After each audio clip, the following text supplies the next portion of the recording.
உள்ள ஒவ்வொரு அம்மாவும் இந்த ஒரு ப்ராடக்டை மிஸ் பண்ணிடவே மாட்டாங்க. ஏன்னா நம்மளுடைய குழந்தைகளோட ஆரோக்கியத்துக்கும் குடும்பத்தோட ஆரோக்கியத்துக்கும் இது கண்டிப்பா எல்லார் வீட்லயும் இருக்கணுங்க. இதுல என்னென்ன கலந்துருக்கோன்னு வாங்க காட்டிடுறேன். இது நம்ம சித்த மருத்துவத்துல குறிப்பிட்டிருக்கிற சுக்கு, மிளகு, திப்பிலி இந்த மூணுமே சேர்ந்த பொடி தாங்க. இது திருக்கடுகம்னு சொல்லியிருப்பாங்க. இந்த திருக்கடுகத்தை கொஞ்சமா ஒரு 1/4 ஸ்பூன் நீங்க எடுத்து நல்லா 2 தேக்கரண்டி தேன்ல மிக்ஸ் பண்ணி குடும்பத்தோட நீங்க காலையில கையில ஊற்றி லிக் பண்ணி சாப்பிடணுங்க. அந்த மாதிரி நீங்க லிக் பண்ணி சாப்பிடும் போது உங்களுக்கு சுவாச பாதையில இருக்க கெட்ட கிருமிகளை அழிச்சு பசி தூண்டுங்க.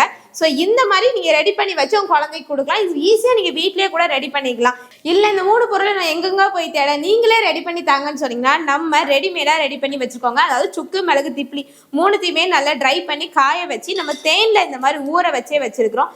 ஜஸ்ட் நீங்க எடுக்கணும். இந்த மாதிரி எடுத்து நீங்க கையில ஊற்றி நீங்களும் சரி குழந்தையும் சரி எல்லாருமே லிக் பண்ணி சாப்பிடலாங்க. உமிழ்நீர்ல கலந்து இது உள்ள போகும்போது தான் உங்களுக்கு 100% வேலை செய்யும். ஸோ இந்த ப்ராடக்ட் உங்களுக்கு வேணா கீழே இருக்க நம்பர் கால் பண்ணுங்க. ஒவ்வொரு வீட்லையும் கண்டிப்பா இருக்கணும். ஏன்னா அடுத்தது மழை நேரம் வரப்போகுது. மழை நேரம் வரதுக்குள்ளுமே நம்ம பாடியில இம்யூன் சிஸ்டத்தை நல்லா டெவலப் பண்ணி வச்சுப்போம். இந்த வீடியோ ஷேர் பண்ணிருங்க. நம்ம சேனல் மறக்காம ஃபாலோ பண்ணிக்கோங்க.